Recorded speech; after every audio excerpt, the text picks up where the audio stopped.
श्रीमते श्रीवराह महादेशिकाय नमः। श्रीमते रंगरामानुज महादेशिकाय नमः। श्रीमते श्रीनिवास रामानुज महादेशिकाय नमः। श्रीमते निगमान्त महादेशिकाय नमः। श्रीमते रामानुजाय नमः. अडियन मनपाक्कम ஏணி பக்தி சாரதாசன். கோதாஸ்துதி 14ஆம் ஸ்லோகம். வத்புக்தமால்ய என்று ஆரம்பிக்கும் ஸ்லோகத்தில் கோதை சூடிய மாலைக்கு வனமாலை எனும் சிறப்பை வண்டுகள் காண்கின்றன என்பதை சுவாமி தேசிகன் விளக்குகிறார். த்வத்புக்தமால்ய சுரபீக்ருத சாருமௌலேஹ ஹித்வா புஜாந்தரகதாமபி வைஜயந்தீம் பத்யுஸ்தவே ஸ்வரிமிதः பிரதிகாதலோலாஹ பர்ஹாத பத்ரருச்சிமா ரச்சயந்தி பிருங்காஹ.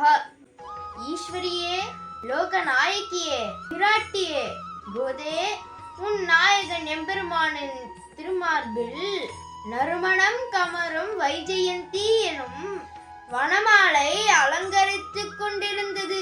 ஆனால் உன் நாயகன் நீ சூடிக் கொடுத்த மாலை அவன் முடியேறியுடன் வனமாலையை சுற்றி வட்டமிட்டுக் கொண்டிருந்த பிருங்காக, அதாவது வண்டுகள், அதை காட்டிலும் நீ சூடிக் கொடுத்த மாலை நறுமணம் அதிகம் உள்ளதை கண்டுணர்ந்து ஒன்றுக்கொன்று முன்னும் பின்னும் முட்டி மோதி வட்டமிடுகின்றதாம்.